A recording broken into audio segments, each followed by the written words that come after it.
Have you ever been judged before you even said a word? Imagine stepping onto a plane, proud of something you've earned, only to be told politely, yet coldly, you don't belong here. What would you do?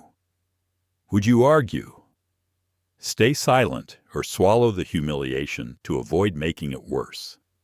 That's exactly what happened to a young black teen seated in first class for the first time in her life, excited, nervous, hopeful, when a flight attendant demanded she move to economy because she must be mistaken.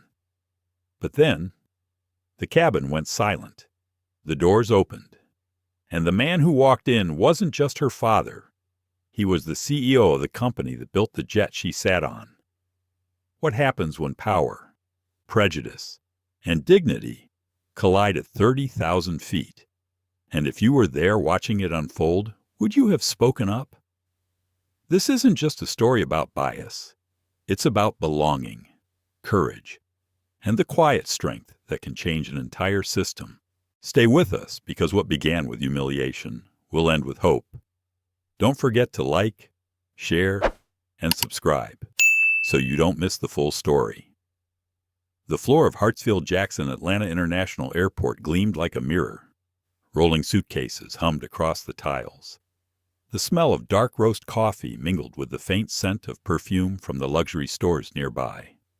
Through the tall windows, the morning sun poured in, turning the parked jets into silver birds waiting to take flight. 16-year-old Lena Carter stood near Gate B12 clutching her boarding pass.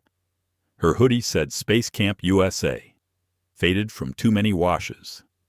Her sneakers were clean but clearly worn. A black leather backpack hung from one shoulder, heavy with a laptop and a book about rocket propulsion. She looked around the waiting area, noticing the suits, the designer handbags, the polished watches, first-class passengers, people who seemed to belong. She inhaled slowly, reminding herself she had earned this trip. Her father had promised it months ago, a celebration for winning the National Science Scholars Competition. Seattle was waiting for her, the Pacific Northwest Research Center, the Space Museum, and maybe, if she was lucky, snow on Mount Rainier. Lena checked her ticket again. Seat 1A, first class. She smiled softly, though part of her still couldn't believe it. Her father had booked it himself, saying, "You've worked for this.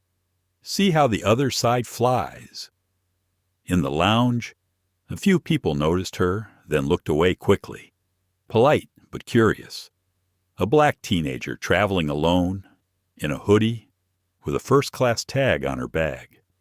To some, it didn't quite fit. She felt those glances but pushed them aside. Her father had raised her to walk tall, even when eyes followed her for the wrong reasons. At the boarding call, she joined the short priority line. The gate agent scanned her phone. "Welcome aboard, Ms. Carter," the woman said kindly. Lena smiled back. "Thank you." The jet bridge smelled faintly of jet fuel and cool air. Her heart beat a little faster with excitement. She loved airplanes, the physics, the power, the noise. Maybe one day, she thought, she'd design one. At the cabin door, a younger flight attendant greeted her warmly. "Good morning. Welcome to Skyway Air." Lena returned the smile. "Good morning." She turned left into the first-class cabin. It was quiet, with just a few passengers settling into their wide seats. Soft jazz played from hidden speakers. The air was scented with citrus and clean leather. Lena found seat 1A by the window. She ran her fingers along the edge of the seat, almost reverently.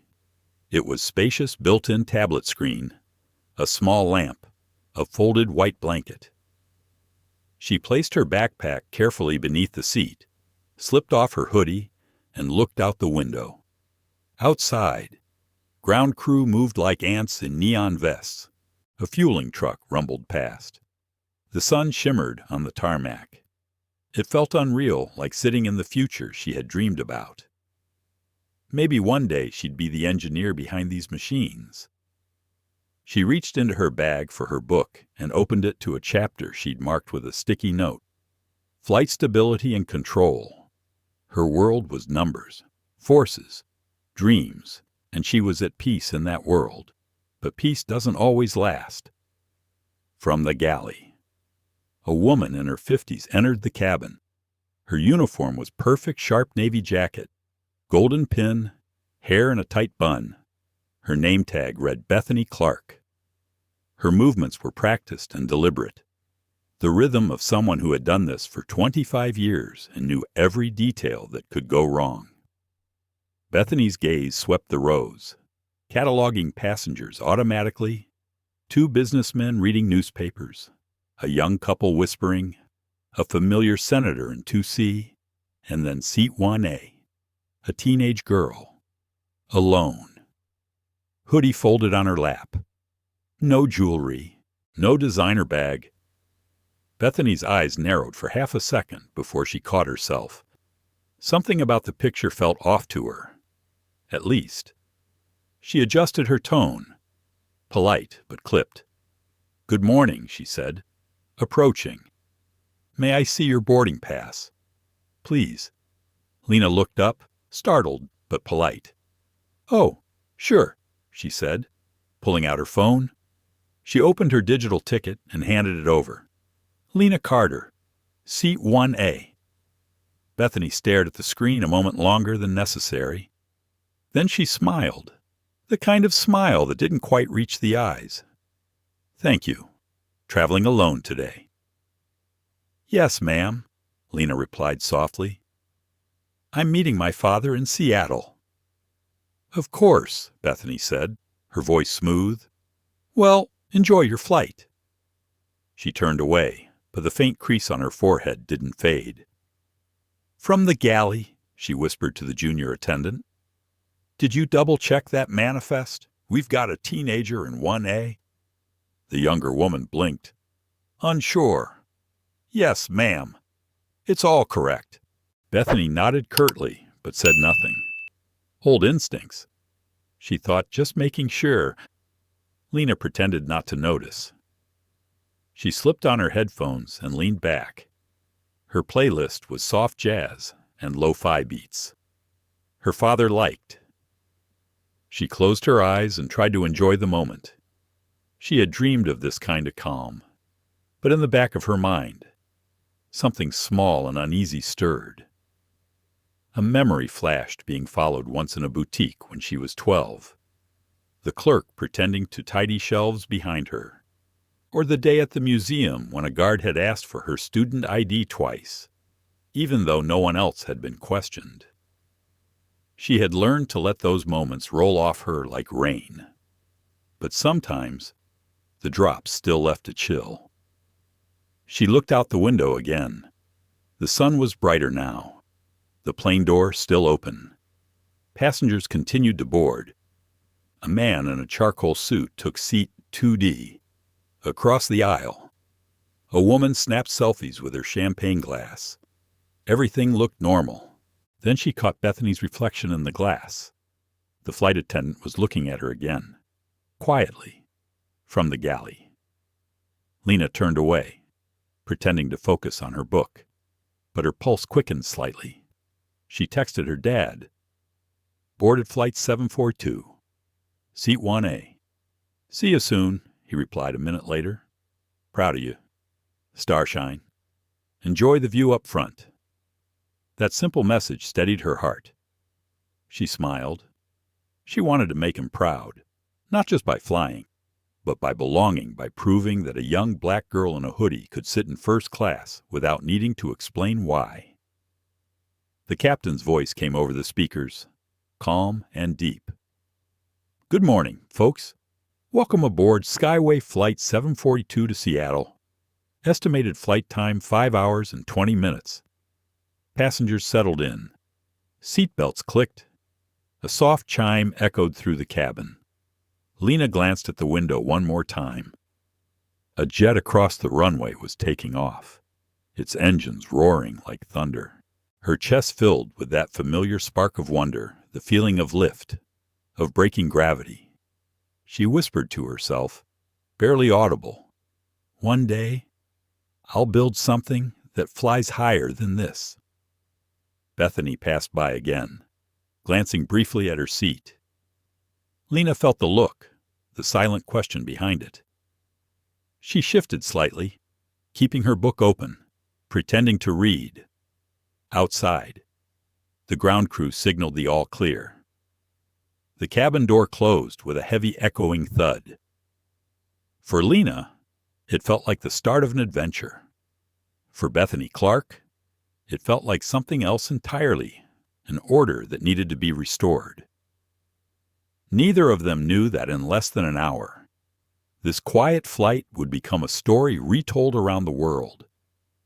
The cabin lights dimmed to a warm amber glow as the boarding door sealed shut with a hiss. A low hum filled the air, that familiar pre-flight vibration when an aircraft seems to inhale before taking off. Lena adjusted her seatbelt, feeling the leather press lightly against her waist. Outside the window, the runway stretched like a promise. A flight attendant's voice drifted through the speakers. "Ladies and gentlemen, welcome aboard Skyway Air Flight 742 to Seattle. Please make sure your seatbelts are fastened." The tone was smooth, practiced, but behind the calm, Lena sensed an undercurrent, something brisk, precise, almost cold. Bethany Clark walked down the aisle, clipboard in hand. Her heels clicked softly against the carpet. Every step seemed to carry a silent expectation of order. She smiled at the man in 2C, exchanged a polite nod with the couple in 1B and 1C, then stopped briefly near 1A. Her gaze swept over Lena again, brief but heavy, the way someone studies a puzzle piece that doesn't fit the picture. "Can I get you anything before takeoff?" Lena looked up from her book. "Just orange juice, please." Bethany's pen paused over her list. "We usually offer champagne in first class." "That's okay," Lena said softly. "I don't drink." Bethany's eyebrow twitched, barely noticeable. She nodded and moved on. Across the aisle, the woman in the cream blazer raised her glass of bubbly. "She's adorable," she whispered to her husband. "Maybe some scholarship program." Lena pretended not to hear, but the words slid beneath her skin. She focused on the page in front of her, though the words blurred together. Chloe Reyes, the younger attendant, came by moments later with a tray. "Orange juice for you, Ms. Carter." Her smile was genuine, eyes kind. "Thank you," Lena said, accepting the glass. Chloe lingered a moment. "I like your space camp hoodie," she whispered. "My little brother went there last summer." Lena brightened. "Really, it's awesome, isn't it?" "Yeah," Chloe said with a grin. He wouldn't stop talking about rockets for weeks. Their laughter was brief but real. It felt like sunshine breaking through a cloudy window. Bethany appeared again, and the warmth vanished. "Reyes," she said quietly, "let's finish the safety check." "Yes, ma'am." Chloe gave Lena a quick, apologetic look and moved away. Engines rumbled to life, deep and resonant. The aircraft pushed back from the gate, rolling slowly onto the taxiway.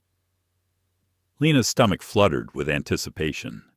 No matter how many times she'd flown, the moment of takeoff always felt magical, like the world tilted to let you rise.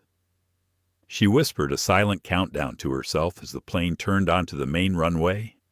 3, 2, 1. The thrust pushed her gently into the seat back. Atlanta fell away beneath them, the city shrinking into a patchwork of light and motion. Clouds swallowed the view, and the world became soft, white silence. As the plane leveled out, Bethany resumed her rounds. She moved like a conductor, ensuring every instrument was in tune. She straightened napkins, adjusted pillows, reminded a man to store his laptop. When she reached 1A again, she stopped. Lena was sketching a small diagram in her notebook angles, airflow patterns, lift curves. Bethany tilted her head. "Homework, sort of," Lena said. "I like studying flight dynamics." "Interesting," Bethany murmured, her voice neutral. "Most girls your age prefer something a little less technical." Lena smiled faintly. "I guess I'm not most girls." Bethany didn't reply. She noted the words, but not their meaning, then walked away. Lena watched her go, wondering why such a small conversation left a chill in the air. The first-class cabin settled into quiet routine. The clink of glasses, the rustle of newspapers, the steady hum of engines at cruising altitude. Lena leaned back and closed her eyes. She tried to rest, but snippets of conversation floated around her. A man discussing stocks, another comparing private schools. When the attendant announced the lunch menu grilled salmon or roasted chicken, Lena politely declined, saying she wasn't hungry. Bethany frowned. "You should eat something." "I'll be fine." "Thank you," Lena answered. "From the galley." Whispers carried. Chloe asked, "Everything okay with seat 1? Bethany's response was low but sharp. "We'll see. Something doesn't add up." Chloe hesitated. "Her ticket checked out." "I confirmed it myself." Bethany closed a cabinet with more force than necessary. "Then I'll confirm again." Lena could sense the tension, even from her seat. She pulled her blanket higher, trying to disappear into the soft folds. Outside, sunlight shimmered across the clouds like ripples on water. She focused on that beauty, simplicity, the science of lift that made all of it possible. Her phone buzzed gently in airplane mode, showing a saved message from her father. "Remember, dignity isn't something they give you. It's something you carry." She smiled at the words, whispering them like a quiet mantra. Half an hour later, Bethany returned once more. She crouched slightly beside the seat.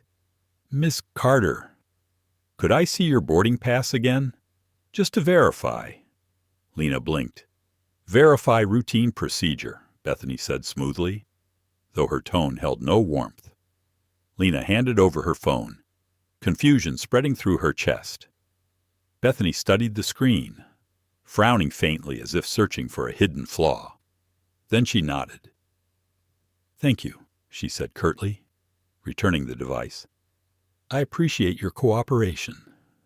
When she left, Lena exhaled, not realizing she'd been holding her breath. Ethan Moore, the man across the aisle, leaned slightly toward her. His voice was low and kind. "Don't mind her," he said. "Some people see the world through narrow windows." Lena met his eyes, unsure how to respond. "It's okay. I'm used to it." He shook his head gently. "You shouldn't have to be." The cabin lights dimmed again as clouds thickened outside. Thunderheads rolled in the distance, flashes of lightning flickering like distant camera flashes. The plane trembled lightly, a soft bump of turbulence. Bethany's voice came over the intercom, calm and practiced. "Ladies and gentlemen, please keep your seat belts fastened while we pass through some rough air." Lena stared out the window, watching the wing flex against the gray. She thought about her father, somewhere already in Seattle, waiting at the terminal with that proud smile he always wore. He trusted her to handle herself, to stay composed no matter what. Still, a small knot of unease twisted in her stomach. When the turbulence eased, Bethany appeared again, moving down the aisle to check passengers. Her eyes flicked once more to 1A. "Everything all right?" she asked. "Yes, ma'am," Lena replied quietly. "Thank you." Bethany's smile was thin. "Good. We want everyone comfortable up here." The words "up here" carried an edge she couldn't quite hide. Chloe noticed, her brow furrowing. After Bethany passed, she knelt by Lena's seat. "I'm sorry," she whispered. "She's particular about things." "It's fine," Lena said, though her voice barely carried. "No," Chloe said softly, "it isn't." They shared a brief, silent understanding, the kind that doesn't need words. Then Chloe stood and continued down the aisle. The sky outside had turned deep orange as the sun began to set behind the clouds. Golden light spilled through the windows, painting everything warm and unreal. Lena rested her head against the seat, letting the glow wash over her. For a moment, she felt calm again. Then, faintly, she heard Bethany's voice from the galley. "Captain, can I have a word? We may have a seating discrepancy." The words were quiet, but clear enough to freeze the air. Lena's eyes opened wide. Her pulse quickened.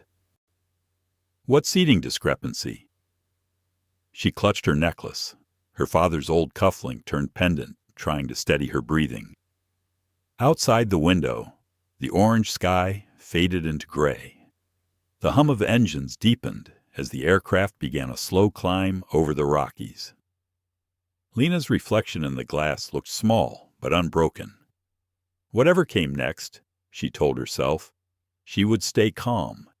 She had done nothing wrong, but somewhere behind her. A phone clicked as Bethany called someone higher up the chain. And the quiet peace of Flight 742 began to shift, like the air before a coming storm. The plane sailed above the clouds, smooth and steady, but inside the first-class cabin, something fragile had already cracked. The air felt too still, too measured, like a room waiting for bad news. Lena Carter leaned against the window, watching the silver wing slice through pale clouds. For a moment, the endless white reminded her of the clean pages of a notebook, perfect, untouched. She wished the flight would stay that way. But at the front of the cabin, Bethany Clark's sense of control was unraveling. She sat in the galley, checking the manifest again, her brow furrowed. The digital tablet in her hand displayed every seat, every name, every ticket. Seat 1A, Lena Carter, confirmed. Still, something in Bethany refused to accept it. 25 years of service had taught her patterns families, business travelers, retirees, teenagers alone in first class were rare. Teenagers who looked like that hoodie. Sneakers. Quiet confidence were rarer still. Chloe Reyes glanced over her shoulder. Everything fine. "Ms." Clark Bethany looked up, startled by her tone. "Of course. I'm just verifying a discrepancy." Chloe hesitated. "The system shows her as valid." Bethany's lips tightened. "Systems make mistakes. I've seen it happen." She didn't say what she really thought, that people sometimes slipped into places that weren't meant for them. Lena pulled her blanket closer, pretending to sleep, though her mind churned. The tension was impossible to ignore now. She heard footsteps approaching, the familiar tap of polished heels. Bethany stopped beside her seat. "Ms. Carter," she said. Voice clipped. "I need to confirm your ticket once more." Lena blinked. Again, standard security measure. Lena's heart quickened. She didn't want to cause a scene. "Sure," she whispered, unlocking her phone. Bethany took the phone, eyes flicking over the digital boarding pass. "Seat 1A. Yes, I see. May I ask who purchased your ticket?" "My dad," Lena said carefully. "He booked it online." Bethany's eyes narrowed. "And where is he flying from? Seattle? He's meeting me there. I see." Bethany smiled politely, but her tone had cooled another degree. "I just wanted to ensure we don't have any errors." Lena nodded slowly. "Is something wrong?" Bethany returned the phone. Not yet. She straightened, smoothing the edge of her jacket. If you need anything, just ring the call button. The words sounded helpful, but the way she said them felt like a warning. Lena exhaled softly as Bethany walked away. Across the aisle, Ethan Moore lowered his newspaper. His eyes met Lena's, steady and calm. "Don't let it get to you," he said quietly. She managed a small smile. "I'm trying." He gave a gentle nod. "Good. Keep trying. That's how change starts." Chloe came by with a tray of warm towels. "Here you go," she said, offering one to Lena. Her hands trembled slightly. "She's strict with everyone. I promise." Lena smiled faintly. "It's okay." Chloe looked at her a moment longer. "You remind me of my niece," she said softly. "She's studying engineering. You'd get along." "Maybe one day," Lena replied, folding the towel neatly.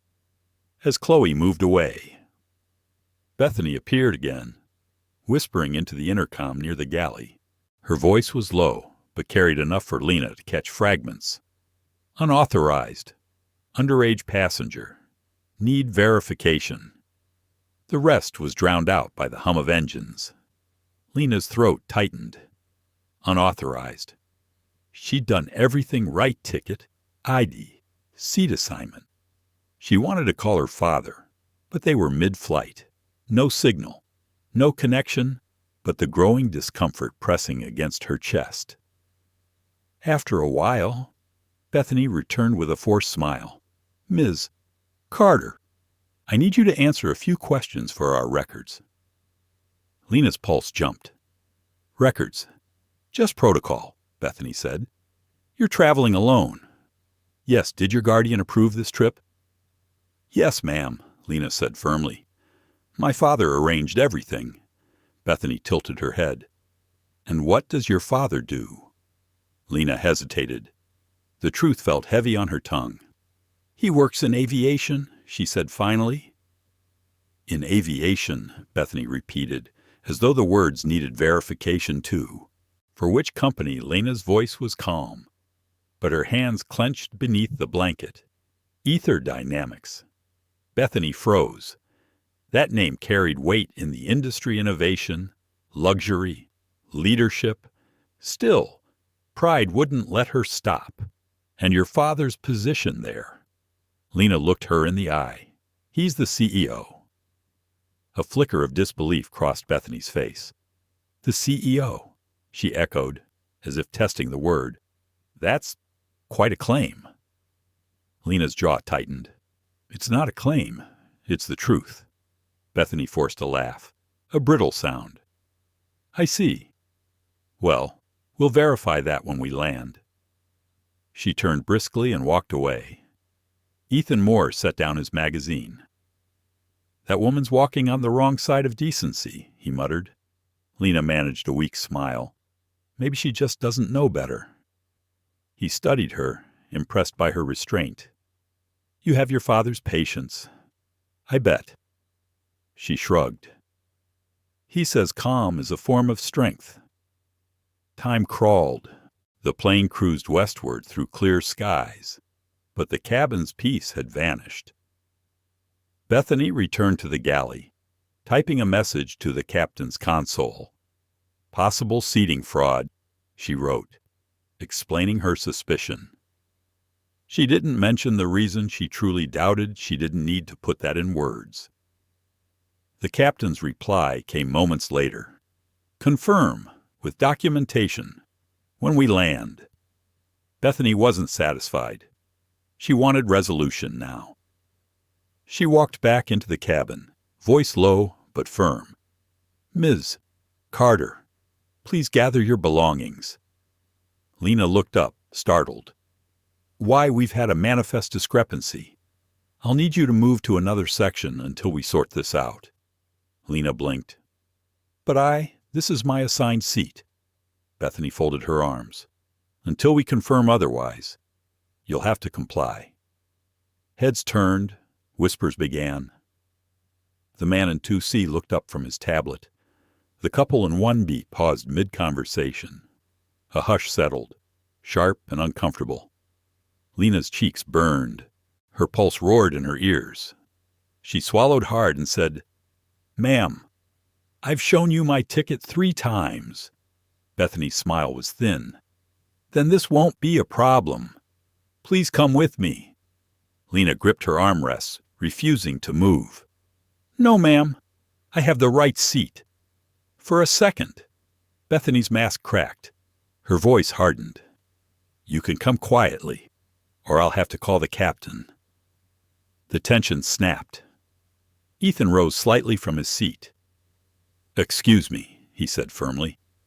"That girl hasn't done a single thing wrong." "Sir, please sit down," Bethany ordered. "I won't," Ethan said. "You've checked her ticket." "What?" 3 times. "You're embarrassing her in front of everyone." Bethany's jaw tightened. "Sir, this is between the airline and the passenger." "No," Ethan said. "This is between right and wrong." Lena sat frozen, torn between gratitude and dread. She didn't want anyone to get in trouble. "It's fine," she whispered. "Please, it's fine." But her voice shook, betraying how not fine it really was.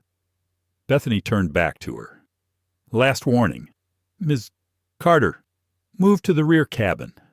Lena's hands trembled, but she lifted her chin. "I'm not moving. My father told me never to let anyone decide where I belong." Her words hung in the air, quiet but powerful. Chloe appeared, pale and anxious. "Ms. Clark, maybe we should wait," Bethany snapped. "Enough. Call the captain." Chloe hesitated, eyes darting between them. "Please, she's just a kid." Bethany's patience broke. "Do it, Reyes. Now." Chloe stepped back, whispering into her headset. The cabin's low murmur turned to silence. Passengers stared, unsure what they were witnessing. Some recorded discreetly with their phones. Lena sat perfectly still, breathing slow and shallow. She had done nothing wrong, but humiliation pressed heavy against her chest. The engines hummed, indifferent to the storm brewing inside the cabin. Bethany folded her arms, victorious in her authority. "Security will meet us when we land," she said. Ethan muttered, "You're going to regret this." And then, from the cockpit door, a deep voice cut through the silence. "There won't be any need for security," it said. Every head turned. Bethany froze. Lena's heart stopped for half a beat. Standing in the doorway was a tall man in a dark suit, calm but unyielding. Her father had just walked in. The cabin froze the instant his voice filled the air. Even the hum of the engine seemed to fade. Elias Carter stood at the doorway between business and first class, his tall frame outlined by the soft cabin lights, the charcoal suit, the calm eyes, the quiet authority he didn't need to raise his voice. His presence spoke louder than anger ever could. Bethany Clark blinked, her confidence flickering like a candle in wind. "Sir," she began, voice shaky but trying to regain its usual precision, "I'm handling a passenger issue. Please return to your seat." Ilias didn't move. His eyes went to Lena, still seated by the window, shoulders small but unbroken. Then he turned to Bethany. "That passenger is my daughter." For a moment, no one breathed. The words seemed to hang in the air, thick and electric. Ethan Moore exhaled softly, muttering under his breath, "Well, there it is." Bethany's mouth opened, but no sound came out. The confident purser who had ruled her cabin seconds ago now looked like someone who just realized she was standing in the middle of a fire. She had started herself. "Your daughter," she repeated, her voice nearly a whisper. Elias took a step closer, his tone calm but heavy. "Yes, Lena Carter, 16 years old, Seat 1A.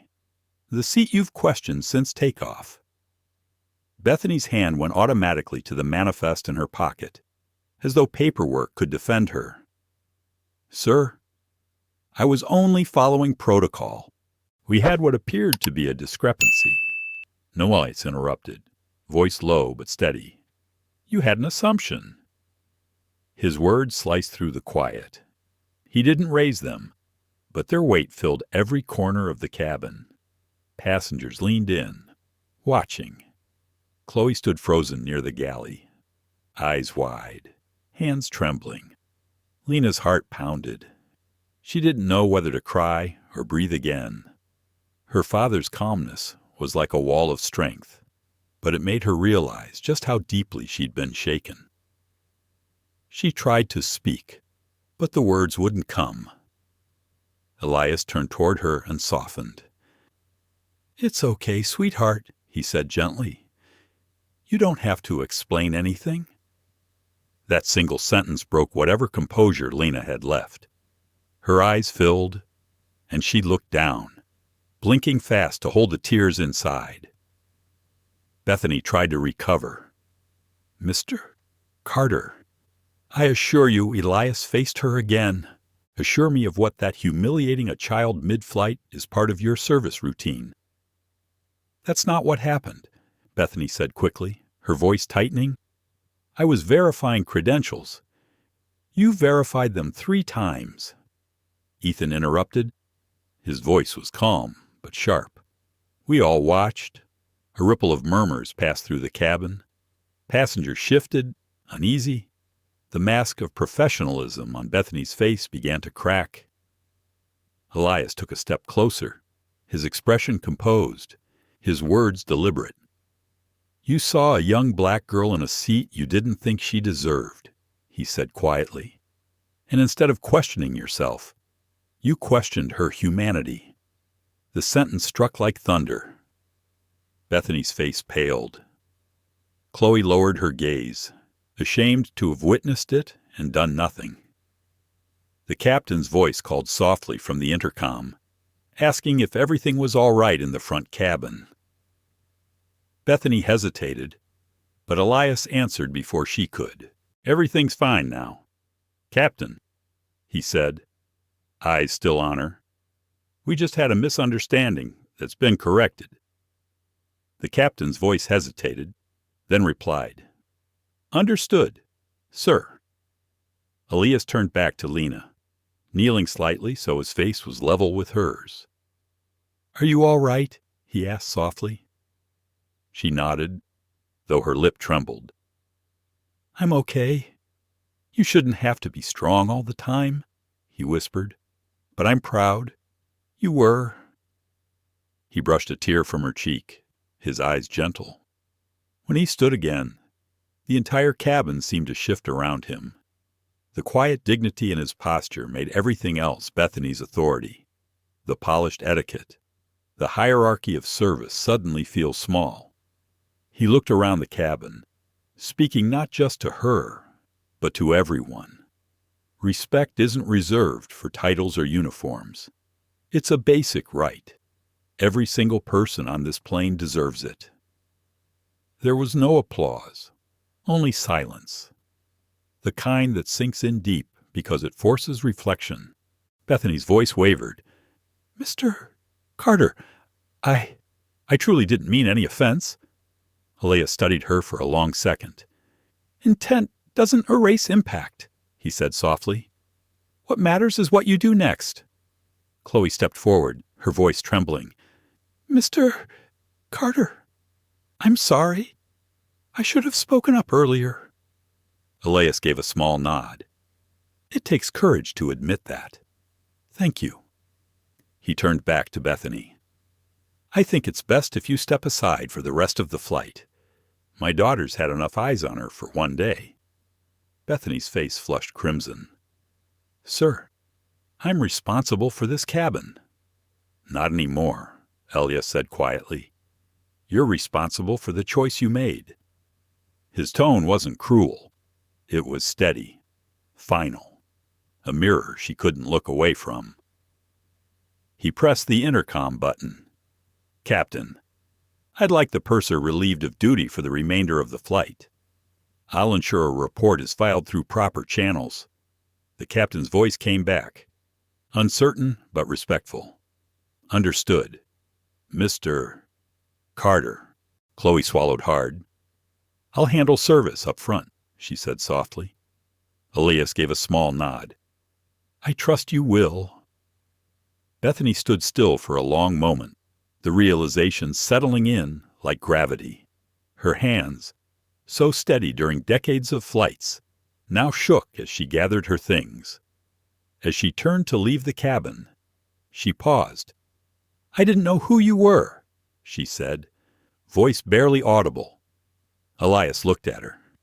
"You didn't need to know who I was to treat my daughter with dignity."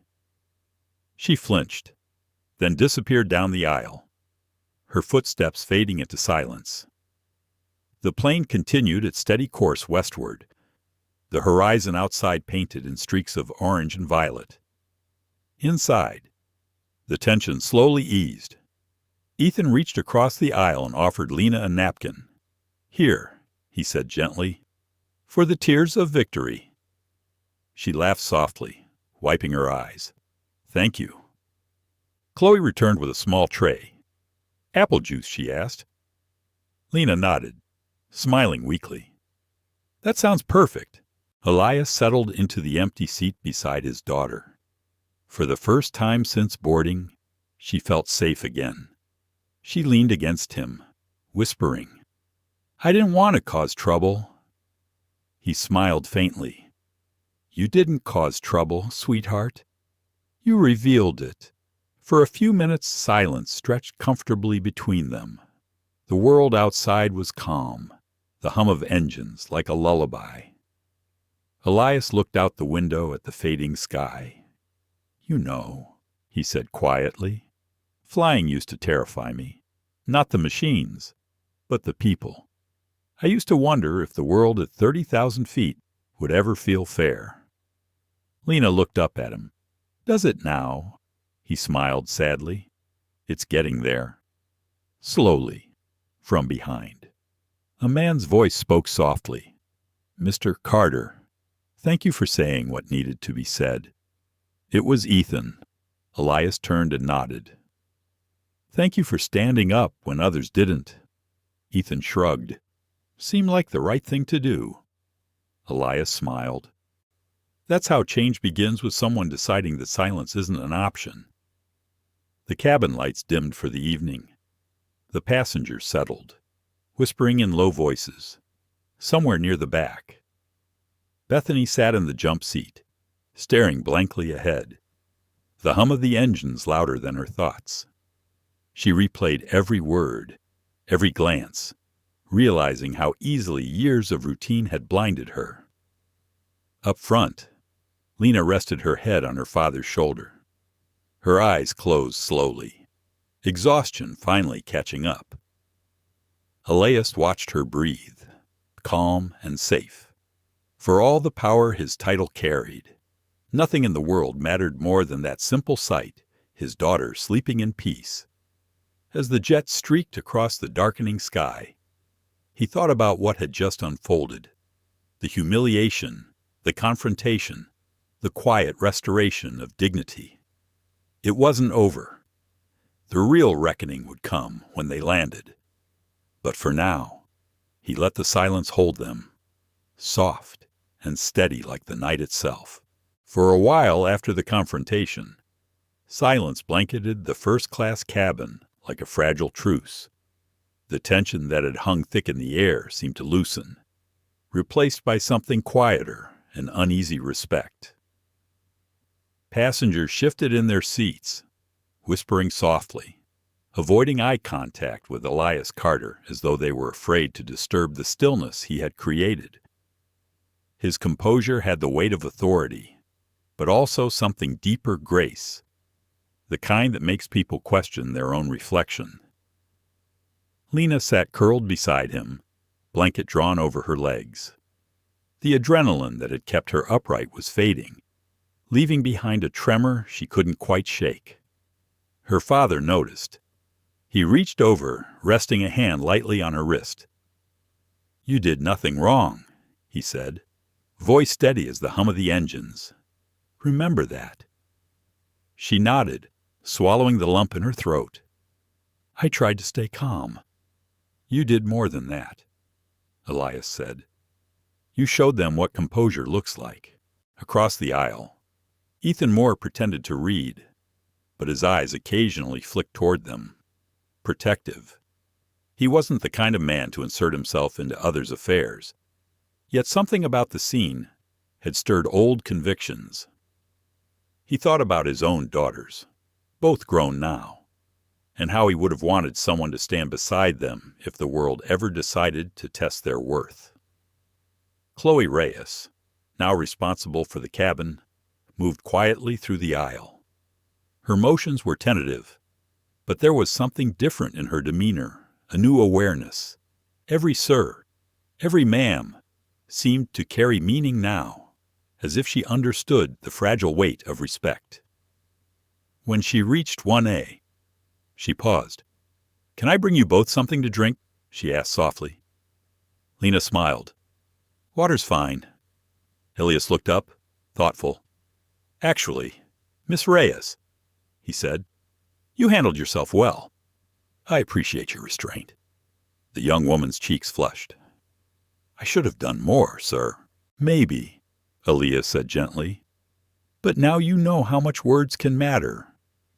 Chloe nodded and moved on, her steps lighter, her back straighter.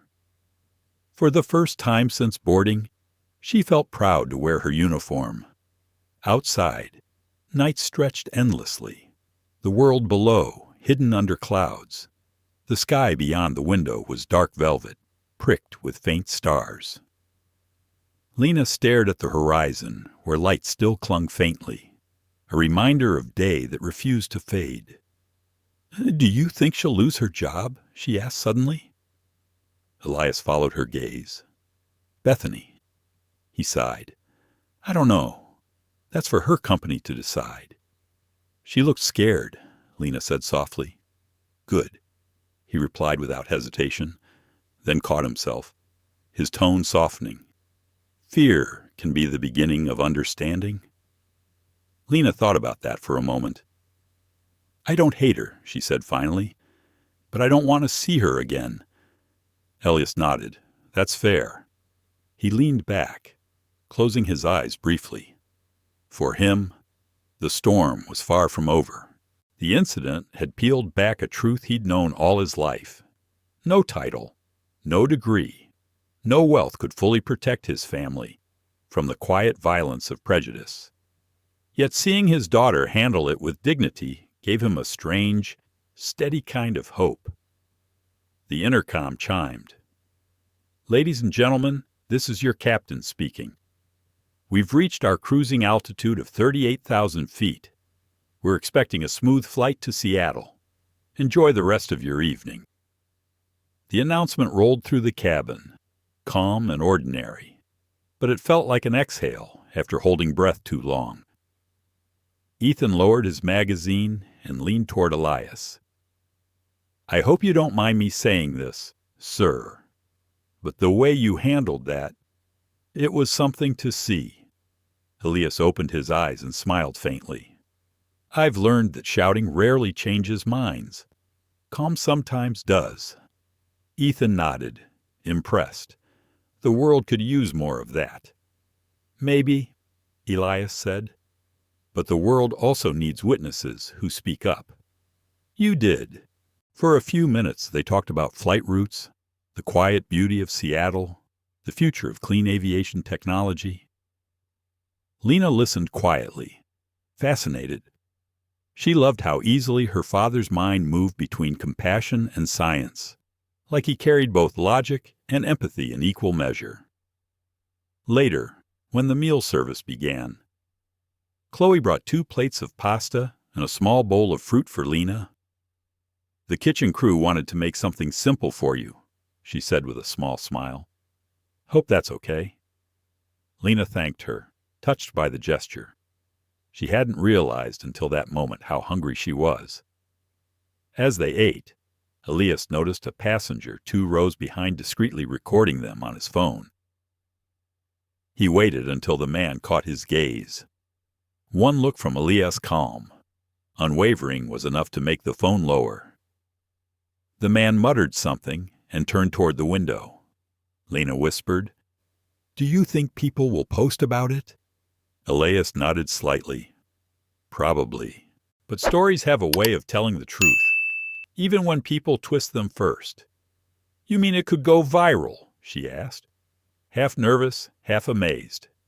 "If it does," he said, "let it remind people that respect shouldn't depend on recognition."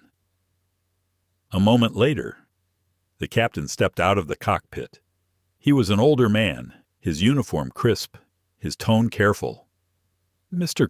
Carter," he said quietly, "I've been informed about the incident. I'd like to personally apologize for what happened." Elias rose halfway, shaking the man's hand.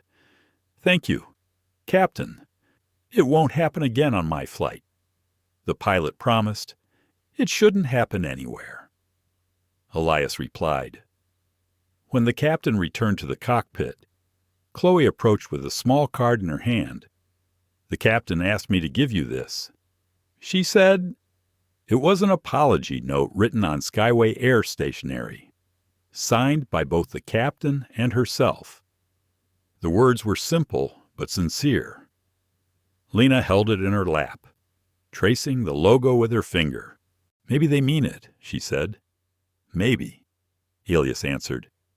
"And maybe meaning it is the start." The rest of the flight passed quietly. Bethany never returned to the cabin. Somewhere beyond the partition curtain, she sat alone, replaying every word, every misstep. Pride had always been her armor, but now it felt like weight she could no longer carry. The memory of Elias's calm voice haunted her more than any punishment could. Lena watched the city lights glimmer far below, tiny constellations scattered across the dark earth. The sight reminded her of what her father always said, that perspective was everything. From high above, even the hardest roads looked small. She turned to him. "You know what's strange?" she asked. "What, I don't feel angry anymore. Just tired." He smiled softly. "That's because you've already won." When the landing lights flicked on hours later, the cabin stirred awake. Chloe's voice came through the speaker, gentle and composed. "We'll be descending into Seattle shortly. Local time is 8:43 p.m. Please fasten your seatbelts." Lena fastened hers, peering out the window as the clouds thinned. Below, the city shimmered like scattered glass, reflecting the last blush of sunset. Elias looked out too, the corners of his mouth lifting slightly. "Seattle," he said, almost to himself. "New beginnings, as promised." Lena smiled, resting her head against the window. The plane began its descent, the faint pressure change making her ears pop. For the first time all day, she felt light again, as if the weight of the confrontation had been left behind at 38,000 feet. As they touched down, a gentle applause rippled through the cabin, half tradition, half release. Lena laughed quietly. People still do that. Hope never goes out of style. Elias replied. When the wheels finally kissed the runway, Lena felt something she hadn't expected: relief. Yes, but also gratitude. For the truth exposed, for the calm that followed, for the lesson in dignity her father had given not only her, but everyone who had witnessed it. And somewhere behind the closed curtain, Bethany Clark pressed her palms together, whispering words she hadn't spoken in years. A quiet apology. Not for him, not for the company, but to herself. Seattle greeted them with a thin drizzle that shimmered under the yellow airport lights. The cool air smelled of rain and jet fuel, a scent that always reminded Elias Carter of beginnings. He stepped off the jet bridge beside Lena, one hand resting lightly on her shoulder. The night was calm, but beneath that calm, 1,000 small things were already shifting. Skyway Air officials were waiting at the gate, their posture too formal, their smiles too tight. Behind them, a few passengers still whispered about what they had witnessed, a flight attendant removed mid-air, a CEO's quiet fury, a daughter's grace. The story was already spreading like turbulence through the digital world. "Mr. Carter," said a man in a navy blazer. Stepping forward, "I'm Alan Pierce, Regional Operations Director for Skyway Air. I want to personally apologize for what occurred on Flight 742. Elias gave a polite nod. "I appreciate that. Mr. Pierce? We've already begun an internal review," Pierce continued, his voice rehearsed but strained. "Our team takes incidents like this very seriously. The employee involved has been temporarily suspended pending investigation." Elias's gaze was steady. "This isn't just about one employee. It's about how your system allowed her to believe that behavior was acceptable." The director's jaw tightened. "We understand, sir, and we're committed to corrective action." Lena stood beside her father, her face calm but weary. The flash of a phone camera caught her off guard. Across the terminal, someone had recognized them. Another flash followed. Elias turned, placing a hand between her and the growing attention. "Let's keep moving," he said quietly. A black sedan waited outside. The driver held the door open, and the two slipped inside. As the car pulled away from the curb, the city lights blurred against the wet glass. Lena exhaled, pressing her forehead to the cool window. "It's all over social media already," she murmured, scrolling through her phone. The video of Bethany confronting her had been posted less than an hour after landing. The caption read, "Flight attendant questions. Black teen in first class. Wait till you see who her dad is." Views were climbing by the second. Elias glanced at the screen, then looked away. People are drawn to outrage. It's what they do with it that matters. "Do you think we should say something?" she asked. "Not yet," he said. "Let truth breathe first." They drove in silence for a while, the sound of rain tapping against the car roof like a soft metronome. The city's skyline emerged through the mist-sleek towers glowing through fog, reflections rippling on the wet pavement. Elias's phone buzzed. His assistant's voice came through the speaker. "Sir, news outlets are reaching out for statements. CNN, The Atlantic, even morning shows. Ignore them for now," he said. "Draft a short response for the company site. Nothing defensive, nothing emotional, just facts." The car wound its way to the waterfront district where Elias's condo overlooked Elliott Bay. Inside, the space was quiet, minimalist, filled with warm wood and floor-to-ceiling windows. Lena set her bag down and sank into the couch. "I didn't think something like that would happen," she said softly.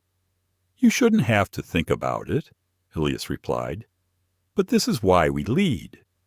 To change the systems that don't protect people like us." He walked to the kitchen, poured her a cup of chamomile tea, then sat beside her. "You handled yourself with grace," he said, "but you don't have to carry the weight of educating the world. That's not your burden yet. You do that enough for both of us," she said, with a small smile. "Maybe," he admitted. "But sometimes even I forget that leadership isn't just boardrooms and speeches. It's showing people what decency looks like when it's tested." That night, while Lena slept, Elias opened his laptop and began drafting a letter not to the press, but to Skyway Air's board of directors. He wasn't writing as an angry parent. He wrote as a partner, a client, a leader in the same industry. His words were measured, almost surgical. This incident reveals not merely an individual failure, but a structural blind spot. Diversity training without accountability is theater. True equity demands both empathy and consequence. When he finished, he sat back and stared at the city lights outside. His reflection looked tired, older than it had in years. But behind the exhaustion was a quiet determination. He had built ether dynamics from the ground up by challenging systems that told him he didn't belong. He could do it again this time, not for business, but for humanity. By morning, the video had surpassed 1 million views. Hashtags flooded every platform. Seat 1A, respect at altitude. The Carter flight. Talk shows debated whether this was a sign of systemic bias or an isolated case. Some defended Bethany, calling it an honest mistake. Others saw it for what it was, another reminder of the quiet barriers people still faced. At Ether Dynamics headquarters, Elias's communications director called with urgency. "We could leverage this moment. Sir, public support is overwhelming." Elias shook his head. "We don't leverage pain," he said simply. "We learn from it." Later that afternoon, Skyway Air's CEO, a woman named Dana Whitmore, requested a private meeting. They met in a glass conference room overlooking the Sound. The mood was respectful but tense. "Mr. Carter," Dana began, "I want to personally apologize. I can't undo what happened, but I can make sure it leads somewhere meaningful." Elias studied her face, searching for sincerity. "Meaningful how we're implementing mandatory bias awareness training for all crew. Effective immediately," she said. "But more than that, I want to invite you to help us build something better. A lasting policy." Elias folded his hands. "I don't want a PR campaign," he said. "I want structural change, clear reporting channels, measurable outcomes, real consequences." Dana nodded. "Agreed. We're prepared to establish an independent ethics board. You'd have a say in its framework."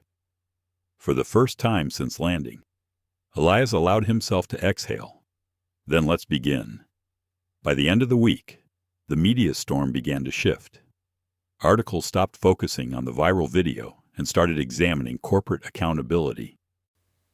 Skyway Air announced its partnership with Ether Dynamics to create Project Clear Skies, an initiative to eliminate racial bias in aviation spaces. Lena watched the press conference from home. Seeing her father on screen, not angry, but composed, visionary, filled her with pride. He didn't mention her name once. He didn't need to. That night, when she walked into his office, he was staring out the window again. "You're thinking," she said, teasing lightly. "Always," he answered. "About what?" "About how easily dignity can be lost," he said, "and how hard it is to rebuild trust once it's broken." She leaned against the desk. "You did the right thing." He looked at her, eyes soft. "We did the right thing." A notification pinged on his phone. Bethany Clark had sent an email. He hesitated before opening it. The message was brief. "Mr. Carter, I wanted to say I'm sorry, not for losing my position, but for losing sight of people. I've spent 25 years flying above the clouds. Maybe it's time I learned how to stay grounded." Elias reread it twice, then forwarded it to Lena. "You should see this." She read the message, silent for a moment. "Do you believe her?"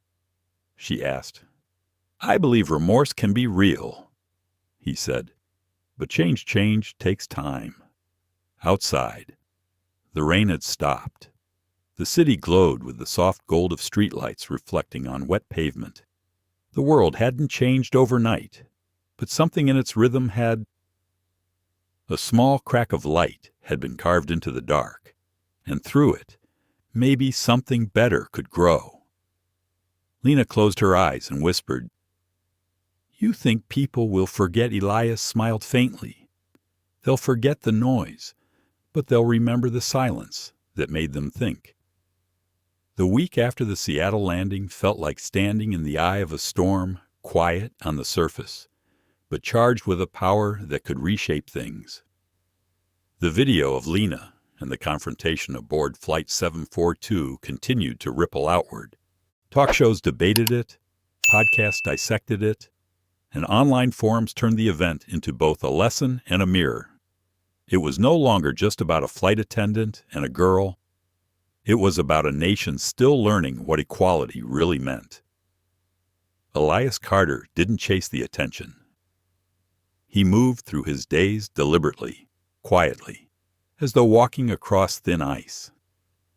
His mornings began early, coffee in hand, the skyline of Seattle still half asleep beneath a soft marine fog. He read every message that came to his inbox, some furious, some thankful, some heartbreakingly familiar. People wrote about the times they'd been judged for how they looked, spoken to as though their presence in certain spaces needed proof. Others wrote that his composure had given them strength. A few simply said, "Thank you for showing the calm can roar louder than anger." At Ether Dynamics, his team watched in awe as the company's image rose higher than its market value ever had. The media called him the CEO with a conscience. Competitors praised his grace, but Elias felt uneasy. Praise was as fragile as perception, and neither fixed the problem. One morning, during a board meeting, he addressed his executives. "We're being applauded for decency," he said. "That should worry us. Decency should be the starting point, not the achievement." The room fell silent. His words weren't meant for applause. They were a challenge. Meanwhile, at Skyway Air, Project Clear Skies began taking form. Dana Whitmore was relentless. She invited sociologists, behavioral psychologists, and diversity advocates into the fold. They held listening sessions, inviting crew members to share stories that had never been told aloud. Many wept while speaking. Others sat quietly, realizing how silence had enabled harm. Chloe Reyes attended every session she could. Her voice shook when she finally spoke. "That day on Flight 742, I froze." She said, "I thought doing nothing meant staying neutral. Now I know silence is a choice, too." Dana nodded, her expression gentle. Growth begins when we face our own quiet moments. The company began filming training modules, not as bland corporate checklists, but as narrative vignettes, real stories retold by those who'd lived them. One segment even featured Lena's perspective, recorded in her father's office. She spoke softly, almost matter-of-factly. "When she told me to move, I thought maybe I'd done something wrong. Then I realized she didn't see me. Not really. She saw what she thought I was. That's what hurts most, being invisible in plain sight." The clip would later become mandatory viewing for every Skyway employee. While reforms unfolded, Bethany Clark watched from the outside, unemployed for the first time in 25 years. She lived in a modest apartment in Tacoma, far from the glass towers she once flew between. Her days were quiet, too quiet. The mornings felt long, the silence thick. At first, she blamed the world for being too harsh, too unforgiving. But as weeks passed, the anger softened into reflection. She watched the viral video again and again, this time seeing herself not as a victim of circumstance, but as the face of something far uglier. One rainy afternoon, she attended one of Skyway's new open forums, not as staff, but as a civilian guest. When the moderator recognized her name on the attendance sheet, The room tensed. Bethany stood slowly, feeling hundreds of eyes on her. "I was the purser on Flight 742, she said, voice unsteady but clear. And I was wrong. I thought experience made me immune to bias. It didn't. It made me comfortable with it." A stunned silence followed. She continued, "You don't wake up one day and decide to be prejudiced. You build it quietly, one unchecked assumption at a time. And by the time someone finally shows you the mirror, you barely recognize the person staring back." When she sat down, the room stayed silent for a moment. Then softly, someone began to clap. It wasn't approval. It was acknowledgement. Word of Bethany's public admission reached Elias a few days later. He read the transcript and sat in thought. Forgiveness wasn't easy for him. He'd seen too much of what prejudice could do, how it could clip futures before they even began. But maybe this was the ripple effect he had hoped for, not just punishment, but transformation. At home, Lena was finishing a scholarship essay for a summer program at Caltech. Her topic, Leadership Under Pressure. She wrote not about her father, but about what she had learned sitting in seat 1A, that courage isn't always loud, and that sometimes justice begins with a single calm no. When she showed Elias the essay, he read it silently, then said, "You've understood something it took me decades to learn." "What's that?" she asked. "That the world doesn't change when we shout louder. It changes when we refuse to look away." That evening, they had dinner on the balcony overlooking the Sound. The water glistened under the city lights. Lena rested her chin on her hand. "Do you think this will really make a difference?" Elias smiled faintly. "I think every change starts small. You plant the seed. Someone else tends it." The next morning, a letter arrived at Ether Dynamics addressed to Elias, handwritten and unmarked.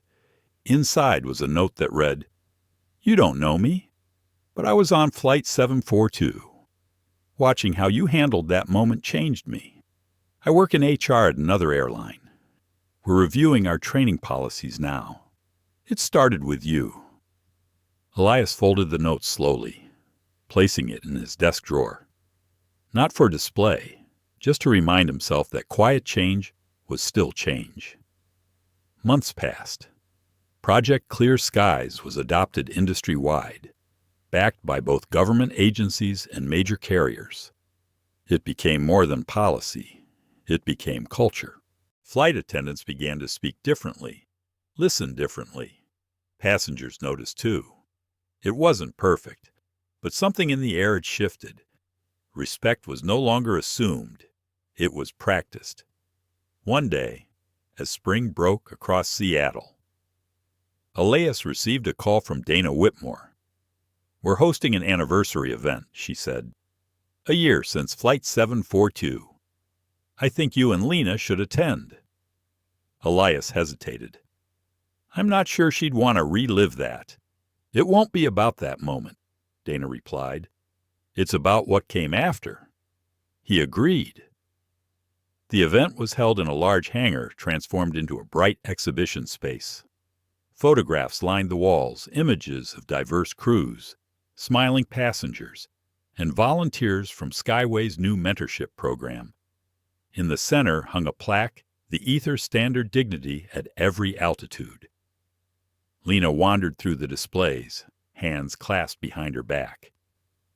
She stopped in front of a looping video of Chloe Reyes, now promoted to purser. Chloe spoke to new trainees.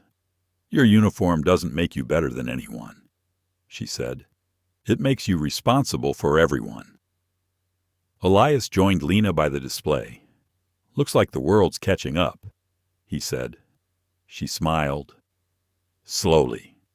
But yes, across the room. Bethany stood near the back, quieter than before, humbled but not defeated. When her eyes met Elias's, she nodded slightly a silent thank you. He returned the gesture, and that small exchange said everything words could not. As the event concluded, Dana took the stage. "A single incident doesn't define a company," she said, "but how we respond to it defines our character. One flight reminded us that empathy is not optional, it's essential." Then she turned toward Elias and Lena, "And for reminding us of that truth, we owe the Carters more than gratitude, we owe them change." Applause filled the hangar. Lena's eyes glistened. She wasn't thinking about humiliation anymore. She was thinking about how far they had come, not just as a family, but as a world learning to see people clearly again. When the crowd dispersed, Elias looked at her and said softly, "You ready to go home?" She nodded. "Yeah.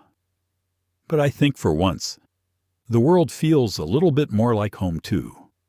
The world has a way of remembering certain moments, not because they were loud, but because they changed the way people listened." A year after Flight 742, the phrase, "the ether standard," had entered corporate language across industries, not just aviation. Schools used it as a case study on ethical leadership. News outlets referenced it when discussing inclusion in the workplace. But to Elias Carter, it wasn't a brand or legacy. It was a responsibility that never stopped evolving. He had learned that progress wasn't linear. It pulsed like the human heart, sometimes steady, sometimes struggling, but always moving forward. That morning, as sunlight poured into his office overlooking the bay, Elias stared at a message flashing on his tablet screen. "Breaking news. Incident on Skyway. Flight 229 sparks debate over new policy enforcement." He tapped the headline. A passenger had complained about being singled out by a flight attendant who was following the new verification protocols. Social media was tearing it apart. Some said the new standards had gone too far. Others argued they hadn't gone far enough. Lena, now 17 and preparing to graduate, entered the office with her backpack slung over one shoulder. "Another incident?" she asked, reading the headline. "Yes," Elias said, sighing. "Change always comes with resistance. The moment people feel uncomfortable, they call it overcorrection." "So what do you do now?" she asked. "The same thing I did then." He said, "Stay calm, seek truth, then act."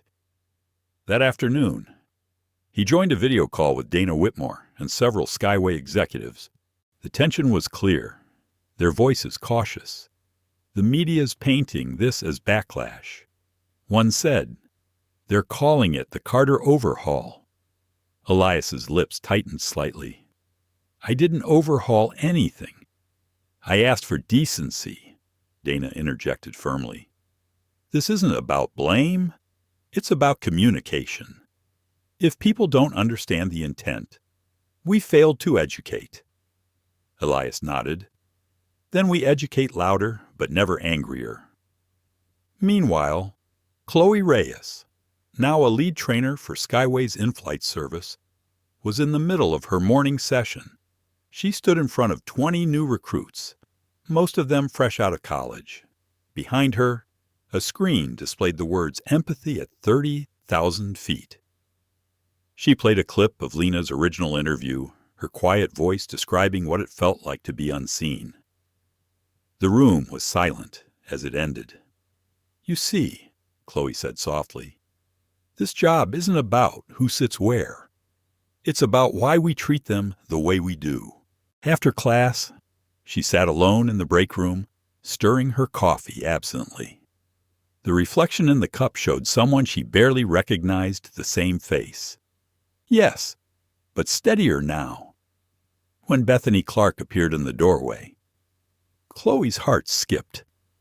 The older woman looked smaller somehow. Her confidence traded for humility. "Mind if I sit?" Bethany asked. "Of course," Chloe said, motioning to the chair across from her. They sat in quiet for a moment before Bethany spoke. I've been volunteering for the mentorship program, she said softly, helping retrain senior staff. It's different being the one learning again. Chloe nodded. You're teaching by showing up. That counts. Bethany smiled faintly. Do you ever think about that day? Every time I board a plane, Chloe admitted, but not with anger anymore. Just gratitude. It taught me who I want to be. Bethany's eyes softened. You became the kind of leader I used to pretend I was. Later that week, Elias received an invitation to speak at the Global Aviation Ethics Conference in Washington, D.C. It was an honor, but one that carried weight. On the flight east, he found himself restless, staring out the window at the endless stretch of clouds. Flying had always fascinated him the way something so massive could glide through air so thin. Yet he couldn't help but think how fragile that balance was, how easily turbulence could disrupt it. Across the aisle, a woman was reading an article on her tablet. He caught a glimpse of the headline, From Turbulence to Transformation, How the Carter Case Changed Aviation. He smiled faintly, both proud and uneasy. Lena's voice echoed in his mind from the night before. Just make sure they don't turn it into a story about one man, Dad. It's supposed to be about everyone. At the conference, the room was packed executives, regulators, flight attendants, journalists. Cameras lined the back wall. When Elias stepped to the podium, he paused before speaking. The silence was heavy, expectant. A year ago, he began, I didn't plan to become part of any movement. I was just a father protecting his child.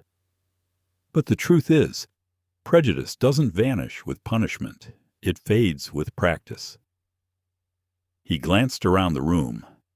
People often ask me what the ether standard really means. It's not a policy. It's a promise to see before you judge, to listen before you assume, and to treat decency as the default, not the exception. His voice grew steadier, richer. The airline industry was built on connection bridging distance between people. If we can carry millions safely through the sky every day, surely we can carry kindness a little further, too. When he finished, the room erupted in applause. Some stood. Dana was among them. Tears discreetly brushed from her cheek. As Elias stepped down from the stage, a young black flight attendant approached him. Mr. Carter, she said, voice trembling, I joined Skyway because of you. My mom told me about what happened. I wanted to help make sure it never happens again. He smiled, placing a hand on her shoulder. Then you already have. Back in Seattle. Lena watched the live stream from her school library. Around her, classmates whispered, pointing at the screen. That's your dad, one asked. Yeah, she said quietly, a mix of pride and disbelief in her voice. That's him. When the speech ended, her teacher approached. You know, Lena, she said, most adults spend their lives trying to make history. You two just changed it. That night, father and daughter sat together on their balcony again, the skyline glittering around them. You know, Lena said, it still feels strange. Everyone keeps talking about what you did, but I was just sitting there trying not to cry. Elias chuckled softly. Sometimes courage looks exactly like that. Do you think it'll last? She asked. The change. He looked at the horizon, where the last streaks of daylight met the sea. If it's real, it won't depend on me. It'll depend on people like you. A breeze lifted her hair, carrying the faint hum of the city below. Somewhere, a plane crossed the sky, its lights blinking through the darkness. Lena followed it with her eyes, feeling something inside her settle like the final piece of a long puzzle finally in place. "You know," she said quietly, "I think I want to study aerospace engineering." Elias smiled, unsurprised. "I thought you might. Maybe design planes that feel a little more human," she added, "the kind that remind people they belong in the sky." He turned to her, pride glimmering in his eyes. "That's a future worth building." The city lights flickered in reflection on the glass, painting them both in gold. For the first time since that awful day on Flight 742, the memory no longer stung. It had transformed into something else, something powerful, like the quiet strength of wings carrying the world higher, one lesson at a time. By the time spring deepened into summer, the story of Flight 742 had settled into the fabric of everyday conversation. It no longer belonged to headlines or debate panels. It had become a quiet reference point for anyone who had ever been misjudged or anyone who had chosen to stand up. People spoke of it the way they spoke of natural turning points, the kind that split the timeline into before and after. For Elias Carter, though, it wasn't history. It was ongoing. One early morning, he found himself back at the airport, the same terminal, the same airline, even the same boarding gate. A year ago, this place had been the scene of humiliation and courage intertwined. Now, it was hosting something entirely new, the launch of Skyway Air's Mentorship Scholarship for underrepresented youth in aviation, named the Lena Carter Initiative. He had told Dana Whitmore that the name made him uncomfortable. "It's not about her," he'd said. But Dana smiled. "It is, Elias. It's about what she represents young people who belong anywhere their ambition takes them." So he had agreed, reluctantly, though his heart swelled with quiet pride. Lena stood beside him now, poised but nervous, wearing a navy blazer that looked far too grown up for her age. Reporters filled the area, cameras flashing. "You ready?" Elias asked softly. She inhaled, then smiled. "As ready as I'll ever be." When Dana stepped up to the podium, her voice carried through the terminal like soft thunder. "A year ago, a moment aboard Flight 742 reminded us that dignity must never be conditional," she said. "Today, we take that lesson skyward." She gestured toward the gleaming new aircraft parked outside the window, a Skyway A350, its tail painted with a subtle motif of silver wings and, in small letters beneath the cockpit, the name, the Lena Carter. Lena froze when she saw it, her eyes widening. "Dad," she whispered. "They named it after I know," he said, smiling. "I was hoping they wouldn't." "Why?" "Because that name carries weight," he said. "But maybe it's time the world learned to carry it too." When she spoke at the ceremony, her hands trembled, only slightly. "I don't see myself as special," she began. "I just happened to be in a seat that made someone uncomfortable." But that discomfort started a conversation, and that conversation built a bridge. If that bridge helps even one person feel seen, then it was worth it. Her voice softened. "Sometimes, change doesn't start with heroes. It starts with someone refusing to move from where they belong." The applause that followed was thunderous. But amid the clapping, Elias noticed a familiar figure standing near the back of the crowd. Bethany Clark. She looked healthier, steadier. When the event ended, she approached quietly, waiting until the photographers drifted away. "Mr. Carter," she said. "Lena." Her voice was humble but sincere. "I wanted to be here today, not for publicity, just to witness what came from it." Lena smiled gently. "I'm glad you did." Bethany hesitated, her eyes glistening. "I still think about that day," she admitted. "Not to punish myself, but to remember how blindness looks when you're the one holding the flashlight." Elias regarded her for a long moment. Then he nodded. Remembering is how we make sure it never repeats. Later that evening, after the ceremony, father and daughter boarded that same plane, the Lena Carter, on its inaugural flight. They were not flying first class this time. They chose 2 middle seats in economy, blending into the crowd. You serious about this? Lena whispered, laughing. Dead serious, he said. If we're celebrating belonging, let's belong everywhere. The passengers didn't recognize them. A young flight attendant not much older than Lena smiled warmly as she checked their tickets. Welcome aboard, she said. You're sitting together just here.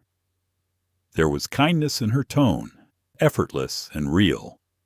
Lena couldn't help smiling back. Thank you. As the plane ascended, she gazed out the window, watching the city shrink beneath them. It feels different, doesn't it? She murmured. It feels earned. Elias replied. When the seatbelt sign dinged off, the same attendant approached with a tray. Compliments from the captain, she said, placing 2 glasses of sparkling cider in front of them. He asked me to tell you he's honored to be flying this route. Lena blinked, surprised. He knows. The attendant smiled. Everyone knows. Halfway through the flight, Dana came on the intercom. Ladies and gentlemen, as we cruise at 36,000 feet, we'd like to dedicate this flight to all who believe the sky belongs to everyone. Thank you for flying Skyway. The cabin broke into soft applause. Lena turned to her father. Did you plan that note? He said. But I'm glad she did. Hours later, as the plane began its descent into New York, Elias closed his eyes, feeling the subtle vibration of the engines beneath him. The sound reminded him of heartbeats, thousands of them, all trusting this machine, this company, this world. It struck him how fragile that trust could be, and how sacred. When they landed, the passengers disembarked to find an unexpected crowd waiting at the gate. Students, families, and the first group of scholarship recipients holding banners that read, "Dignity has no altitude." One of the students, a tall boy with dark glasses, stepped forward shyly. "Mr. Carter," he said, "I just got accepted into pilot school. My mom showed me your video when I was thinking of giving up." Elias's voice softened. "Don't give up. Ever. The sky's too wide for fear." Lena watched the exchange, her chest tightening with emotion. This was bigger than her, bigger than any single incident. It was proof that kindness could echo far beyond the moment it began. That night, after the long day of speeches, travel, and celebration, they returned to their hotel overlooking the Hudson. The city glittered outside their window. Lena sat by the glass, chin resting on her knees. "You know," she said, "if someone had told me 2 years ago that people would fly in a plane with my name on it, I would have laughed."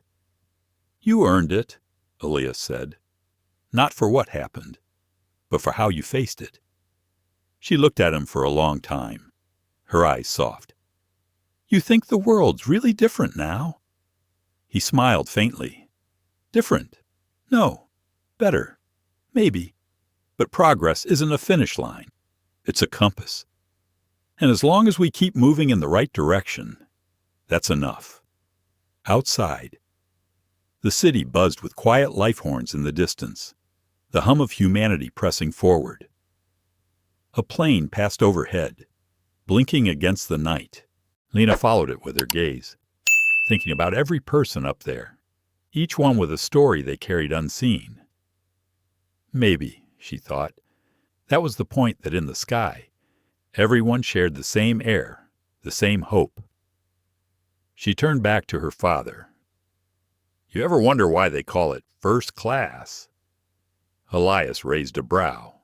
"Because someone decided comfort should be ranked. Maybe one day," she said, smiling, "they'll just call it equal class." He laughed softly. If anyone can design that, it's you. In the stillness that followed, neither spoke again. They didn't need to. The world outside their window shimmered, alive with the pulse of a future they had helped shape one conversation, one act of courage, one seat at a time. Months passed quietly after the ceremony and the inaugural flight of the Lena Carter. Life began to flow with a gentler rhythm again. Elias Carter returned to his work at Ether Dynamics, his days filled with board meetings, mentorship programs, and research on sustainable aviation fuels. Yet, something fundamental had shifted in him. Success used to be measured in numbers market growth, efficiency rates, contracts signed. Now, he found himself measuring it in smaller ways, a respectful interaction, a moment of understanding, a life changed by empathy. Every morning, he still rose before dawn. He brewed his coffee in the stillness of his kitchen, overlooking the sleeping city. Sometimes he'd stand by the window and watch the early flights leaving Seattle, their contrails slicing through pink clouds. He always wondered who was on board, what stories they carried, and whether those journeys felt a little safer now. One morning, as he prepared for a conference call, his assistant forwarded an email marked urgent from Skyway Air Training Division. He opened it, expecting logistics. Instead, the first line read, "We've integrated the Ether leadership model into our global onboarding curriculum." Attached was a photo rows of new flight attendants standing in a classroom, watching a video of him and Lena from a year earlier. Underneath the screen, a banner read, "Respect at altitude begins on the ground." Elias smiled softly, his chest swelling with quiet pride. He forwarded the message to Lena, adding only 4 words, "You did this, kid." An hour later, she called, breathless with excitement. "Dad, did you see it? They used the clip where you said, 'Calm is strength.'" He chuckled. "I said a lot of things that day." "Yeah," she said, "but that one stuck. My teacher quoted it last week." "Your teacher. We're studying social ethics," she explained. "He used our story as an example of restorative justice." Elias paused, then laughed softly. "Well, that's one way to stay in the curriculum." That weekend, Lena came home from school for the first time in months. She'd grown taller, her features more defined, her confidence steady but humble.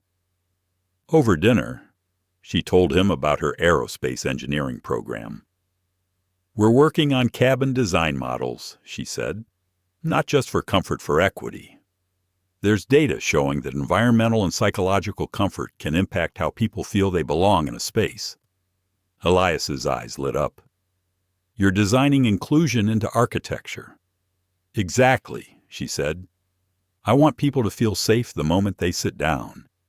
He nodded slowly, deeply proud. "You're turning a moment of pain into progress. That's not just design, that's healing." She smiled. "Guess I learned from the best." Later that night, they took a walk along the pier. The air was crisp, the smell of salt thick on the breeze. Boats drifted softly in the harbor. The city hummed behind them, alive but distant. Lena looked up at the stars.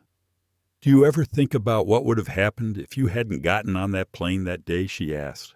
"Every now and then," he admitted, "maybe none of this would have happened. Maybe," she said, "or maybe someone else's story would have started."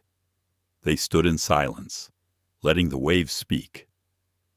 Elias thought about all the people whose lives had brushed theirs since then. Dana, Chloe, Bethany, the countless strangers who had written letters or stopped him in airports. The story had never belonged to them alone.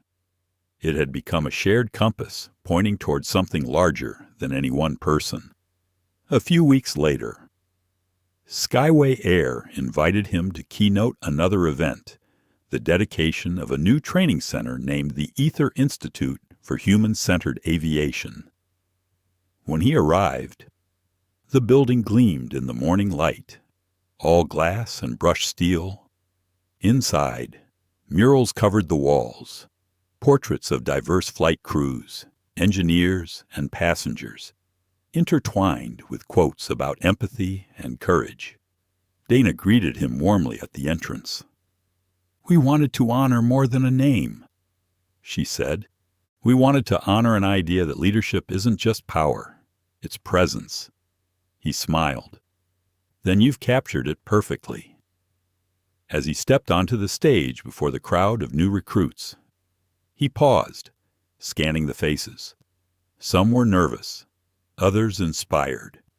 He recognized that look, the quiet readiness of people about to enter a world that might not always welcome them. He began simply, "You'll fly thousands of miles in your careers. You'll see the curve of the earth, the sunset above the clouds, cities that look like jewels from 30,000 feet. But never forget the most important journey is the one inward. Every time you look at a passenger, ask yourself, do they feel seen? Because that's the kind of flight that really matters." When he finished, the room stood in applause. In the front row, Chloe Reyes clapped hardest, tears glinting in her eyes. Afterward, she approached him. "You probably don't remember me," she said. "Flight 742, junior attendant." "Of course I remember," Elias said warmly. "You became the voice that others followed." She smiled shyly. "I'm running the training program here now. Every new hire starts with that story." "Then I can rest easy," he said, shaking her hand. "It's in good hands." Outside, Dana joined them for a photo beside a plaque that read, "Dedicated to all who believe respect is not granted, it's practiced." In the reflection of the medal, Elias caught sight of his own face beside theirs, older, weathered, but content. That evening, as he flew home, the cabin lights dimmed to a golden hue. The view outside the window was breathtaking streaks of pink and indigo melting into each other. He thought about how small the world looked from up here, and how easily people forgot that every dot of light below was a life as complex as their own. He whispered to himself, "The sky remembers." Beside him, an elderly passenger leaned over. "Beautiful view, isn't it?" the man said. Elias smiled. "It is. It always has been." The man nodded thoughtfully. "You look familiar. Have we met Elias?" Chuckled softly. "Maybe, in a story somewhere." When the plane landed, Lena was waiting for him at the gate, holding 2 cups of coffee. "How was it?" she asked. "Transformative," he said. Again she teased. "Always," he answered, laughing. As they walked toward the exit, Elias noticed a mural newly installed near the terminal wall, a panoramic image of a cloud horizon with words printed across it. "The sky belongs to everyone." Lena followed his gaze, smiling. "Looks like people finally got the message." "No," he said softly. They started listening. Outside, the wind carried the faint hum of departing flights. The air was cool, alive, full of movement. Lena slipped her arm through his, and together they walked toward the parking lot, their reflections trailing across the glass like twin shadows stretching into light. Neither of them spoke again. They didn't need to. The silence was full, not the silence of absence, but the kind that holds gratitude, memory, and peace. Somewhere high above, a plane cut across the evening sky, its silver body catching the last light of day. Elias looked up, his voice a whisper meant only for the wind. "Fly safe." And as the aircraft disappeared into the horizon, it left behind not just a contrail of vapor, but a legacy invisible yet enduring, drifting quietly through every heart that dared to see before judging. Listen before speaking and believe before doubting. Because in the end, that was the real flight, the one humanity still took together, learning slowly, beautifully, how to stay aloft. The story of Flight 742 reminds us that justice doesn't always roar. Sometimes it speaks softly, through calm courage and quiet dignity. In a world quick to judge and slow to listen, true strength lies not in shouting louder, but in choosing decency when anger feels easier. Elias Carter didn't fight prejudice with rage. He answered it with grace, reflection, and accountability. His calm turned confrontation into reform. His daughter, Lena, showed that even in moments of humiliation, self-respect can be the most powerful form of resistance. For older generations, this story echoes something deeply familiar: the long road toward fairness, one conversation at a time.